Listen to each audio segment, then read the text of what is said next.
gun point mi amu faraga puna ba honna ba habase masi ta seng lamdam si loin order leitaba lamdam amu sap manare habida masi hema muthok loi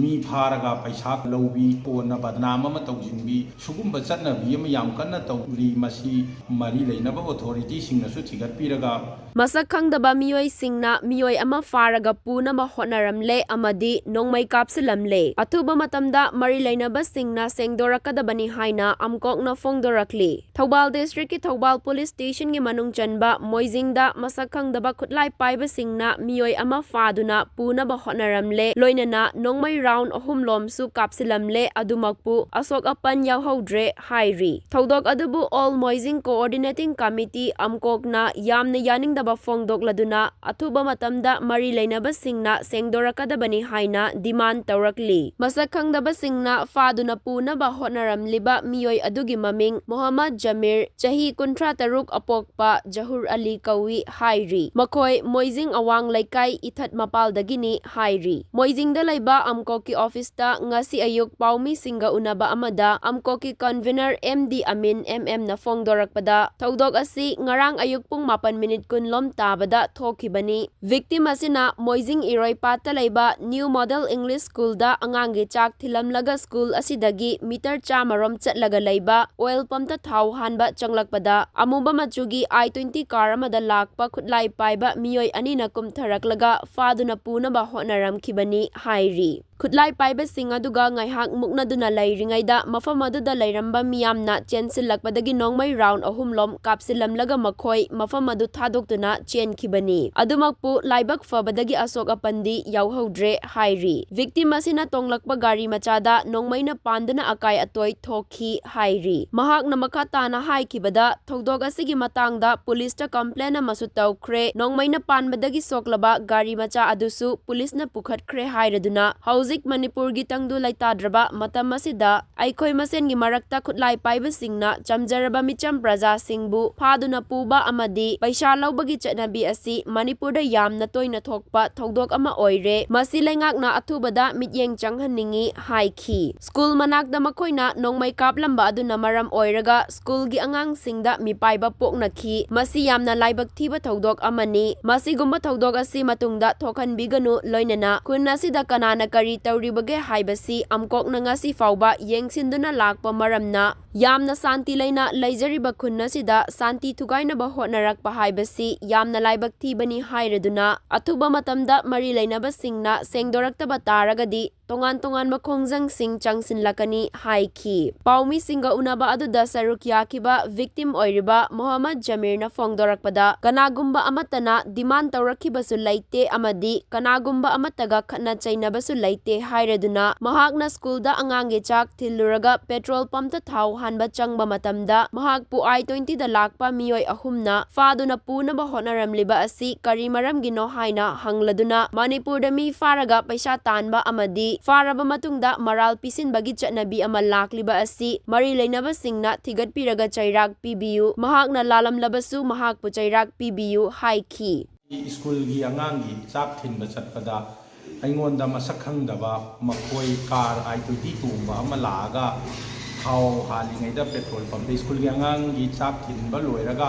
thau hanba chale anakpadani phut chama mukta lapi school siga petrol pump siga hek adudagi thoga aga aihak si hujiki car I-20 black color sina khamaga makhoi ani chungthraga Khutlai paiba na nammaga aisi puna ngai gi tawre aduda ai ga muknare aina chatpe ngamoi haire adudagi anakpada laiba school gi mayam sing laikai gi singna thoga aga mak chelakpada tanarakpada makhoi chenkhre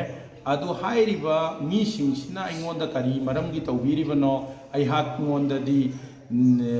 demand tawkhiba khotkhiba kari gumba amata laiti chamchamna I chatpani aduda Khutlai paiba sing sina Khutlai aingonda nammaga namfuda puraga tawribasi karigino masi amukta singdokpirau aingonda di karigumba hana pawam su pirakpa laite kaigumba su sugumba laite makhoi hojik Manipur da sugumba mi pharaga paisa ko na lawbi aduga ko na badnam ama tawjinbi sugumba chatnabi ama yam kanna tawri masi mari leinaba authority singna su thigatpiraga makhoi bu aina lalame aina chairak phangjage makhoi na lale makhoi bu chairak pibiu ꯑꯩꯈꯣꯏꯅ ꯃꯁꯤꯗ ꯊꯝꯖꯅꯤꯡꯕ ꯃꯐꯝꯗꯤ ꯇꯁꯦꯡꯅ ꯀꯅꯥꯒꯨꯝꯕꯒꯤ ꯄꯥꯔꯇꯤꯒꯤ ꯅꯠꯇ꯭ꯔꯒ ꯀꯅꯥꯒꯨꯝꯕꯒꯤ ꯁꯦꯟꯗꯣꯜ ꯂꯩꯅꯔꯁꯨ ꯅꯠꯇ꯭ꯔꯒ ꯄꯥꯔꯇꯤꯒꯤ ꯗꯤꯃꯥꯟꯕꯨ ꯂꯩꯔꯒꯁꯨ ꯏꯆꯝ ꯆꯝꯅ ꯋꯥꯔꯤ ꯁꯥꯔꯒ ꯌꯥꯕ ꯋꯥꯐꯝꯗꯨꯗ ꯒꯟ ꯄꯣꯏꯟꯗ ꯃꯤ ꯑꯃꯕꯨ ꯐꯥꯔꯒ ꯄꯨꯅꯕ ꯍꯣꯠꯅꯕ ꯍꯥꯏꯕꯁꯦ ꯃꯁꯤ ꯇꯁꯦꯡꯅ ꯂꯝꯗꯝꯁꯤ ꯂꯣ ꯑꯦꯟ ꯑꯣꯔꯗꯔ ꯂꯩꯇꯕ ꯂꯝꯗꯝ ꯑꯃꯒ ꯆꯞ ꯃꯥꯟꯅꯔꯦ ꯍꯥꯏꯕꯗ ꯃꯁꯤ ꯍꯥꯏꯃꯟꯕ ꯊꯣꯛꯂꯣꯏ ꯃꯔꯝ ꯑꯗꯨꯅ ꯂꯩꯔꯤꯕ ꯍꯥꯏꯗꯤ ꯂꯩꯉꯥꯛꯅ ꯑꯁꯤꯒꯨꯝꯂꯕ ꯊꯧꯗꯣꯛꯁꯦ ꯃꯅꯤꯄꯨꯔꯒꯤ ꯖꯒꯥꯁꯤꯡꯗ ꯌꯥꯝ ꯇꯣꯏꯅ ꯊꯣꯛꯄꯒꯤ ꯄꯥꯎ ꯍꯦꯛ ꯑꯗꯨꯝ ꯇꯥꯔꯤ ꯃꯔꯝ ꯑꯁꯤꯅ ꯂꯩꯉꯥꯛꯅ ꯑꯊꯨꯕ ꯃꯇꯝꯗ ꯃꯤꯠꯌꯦꯡ ꯆꯪꯕꯤꯔꯒ ꯍꯧꯖꯤꯛ ꯇꯪꯗꯨ ꯂꯩꯇꯥꯅ ꯂꯩꯕ ꯐꯪꯗ꯭ꯔꯕ ꯃꯅꯤꯄꯨꯔꯒꯤ प्रजाꯁꯤꯡꯁꯦ ꯏꯪꯅ ꯆꯤꯛꯅ ꯇꯪꯗꯨ ꯂꯩꯇꯥꯅ ꯂꯩꯍꯟꯅꯕ ꯒꯣꯔꯃꯦꯟꯠꯅ ꯄꯣꯂꯤꯁꯤ ꯑꯃ ꯄꯥꯏꯈꯠꯐꯝ ꯊꯣꯛꯏ ꯑꯃꯁꯨꯡ ꯄꯥꯏꯈꯠꯄꯤꯌꯨ ꯍꯥꯏꯕꯁꯤ ꯑꯣꯜ ꯃꯣꯏꯖꯤꯡ ꯀꯣꯑꯣꯔꯗꯤꯅꯦꯇꯤꯡ ꯀꯃꯤꯇꯤ ꯑꯦꯝꯀꯣꯛꯀꯤ ꯃꯥꯏꯀꯩꯗꯒꯤ ꯊꯝꯖꯔꯤ ꯂꯣꯏꯅ ꯑꯩꯈꯣꯏꯅ ꯃꯃꯥꯡꯗꯁꯨ ꯑꯦꯝꯀꯣꯛ ꯂꯥꯎꯊꯣꯛꯈꯤꯕ ꯂꯩꯈ꯭ꯔꯦ ꯀꯅꯥꯒꯨꯝꯕ each and every ꯈꯨꯜꯁꯤꯒꯤ ꯃꯤꯑꯣꯏ ꯑꯃ ꯃꯔꯥꯜ ꯂꯩꯔꯁꯨ ꯂꯩꯇ꯭ꯔꯁꯨ ꯂꯣꯒꯤ ꯃꯤꯠꯌꯦꯡꯗ ꯃꯍꯥꯛꯄꯨ ꯐꯥꯅꯅꯕ ꯍꯣꯠꯅꯔꯁꯨ ꯅꯠꯇ꯭ꯔꯒ ꯏꯂꯤꯒꯦꯜꯂꯤ ꯃꯥꯕꯨ ꯐꯥꯅꯅꯕ ꯍꯣꯠꯅꯔꯁꯨ ꯑꯩꯈꯣꯏ ꯑꯦꯝꯀꯣꯛꯀ ꯋꯥꯔꯤ ꯁꯥꯁꯤ ꯍꯥꯏꯕꯁꯦ ꯑꯩꯈꯣꯏ ꯃꯃꯥꯡꯗ ꯊꯝꯖꯈ꯭ꯔꯦ ꯉꯁꯤ ꯐꯥꯎꯕꯗ ꯑꯦꯝꯀꯣꯛꯅ ꯆꯪꯁꯤꯟꯖꯔꯛꯄ ꯈꯣꯡꯖꯪꯗ ꯃꯔꯥꯜ ꯂꯩꯕ ꯃꯤꯁꯛ ꯑꯃꯕꯨ ꯀꯟꯈꯠꯅꯕ ꯍꯣꯠꯅꯈꯤꯕ ꯂꯩꯇ꯭ꯔꯤ ꯑꯩꯈꯣꯏꯅ ꯀꯟꯈꯠꯄꯒꯤ ꯏꯗꯤꯛꯁꯨ ꯅꯠꯇꯦ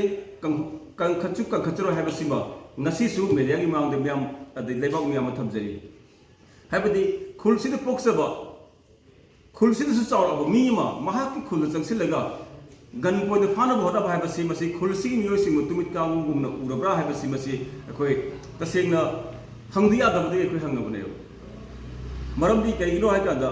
ꯉꯁꯤ ꯐꯥꯎꯕꯗ ꯑꯩꯈꯣꯏꯒꯤ ꯃꯣꯏꯖꯤꯡ ꯈꯨꯜꯗ ꯉꯁꯤꯗꯒꯤ ꯆꯍꯤ ꯈꯔꯒꯤ ꯃꯃꯥꯡꯗ ꯗ꯭ꯔꯒꯀꯤ ꯃꯀꯣꯜ ꯑꯣꯏꯌꯦꯅ ꯃꯣꯏꯖꯤꯡꯁꯤ ꯑꯗꯨ ꯃꯅꯤꯄꯨꯔꯅ ꯑꯗꯨꯝ ꯈꯪꯅꯔꯝꯕ ꯋꯥꯐꯝꯅꯤ ꯑꯗꯨꯕꯨ ꯉꯁꯤꯃꯛꯇꯤ ꯑꯣꯜ ꯃꯣꯏꯖꯤꯡ ꯀꯣꯑꯣꯔꯗꯤꯅꯦꯇꯤꯡ ꯀꯃꯤꯇꯤ ꯑꯦꯝꯀꯣꯛꯅ ꯌꯥꯝꯅ ꯆꯦꯛꯁꯤꯟꯅ ꯃꯣꯏꯖꯤꯡꯒꯤ ꯃꯤꯑꯣꯏ ꯈꯨꯗꯤꯡꯃꯛꯄꯨ ꯑꯩꯈꯣꯏꯅ ꯆꯤꯡꯅꯕ ꯃꯤ ꯈꯨꯗꯤꯡꯃꯛꯄꯨ ꯑꯩꯈꯣꯏꯅ ꯃꯣꯅꯤꯇꯔ ꯇꯧꯔꯒ ꯉꯁꯤ ꯐꯥꯎꯗ ꯂꯩꯖꯔꯤ ꯍꯥꯏꯔꯤꯕ ꯃꯔꯛꯁꯤꯗ ꯑꯇꯣꯞꯄ ꯈꯨꯜꯗꯒꯤ ꯆꯪꯁꯤꯜꯂꯒ ꯅꯠꯇ꯭ꯔꯒ ꯃꯁꯛ ꯈꯪꯗꯕ ꯃꯤꯅ ꯆꯪꯁꯤꯜꯂꯒ ꯁꯨꯃꯥꯏꯅ ꯇꯧꯔꯕ ꯍꯥꯏꯕꯁꯦ ꯃꯁꯤ ꯑꯩꯈꯣꯏꯒꯤ ꯈꯨꯜꯗ ꯂꯩꯔꯤꯕ ꯃꯤꯁꯤꯡꯒꯤ ꯍꯥꯏꯗꯤ ꯁꯥꯟꯇꯤ ꯊꯨꯒꯥꯏꯕ ꯑꯃꯁꯨꯡ ꯂꯩꯔꯤꯕ ꯍꯧꯔꯛꯂꯤꯕ ꯑꯉꯥꯡꯁꯤꯡꯗ ꯇꯨꯡꯒꯤ ꯌꯨꯝꯕꯤꯔꯦꯜ ꯑꯣꯏꯒꯗꯕ ꯑꯉꯥꯡꯁꯤꯡꯗ ꯑꯀꯤ ꯇꯨꯖꯨꯡꯕ ꯄꯤꯕ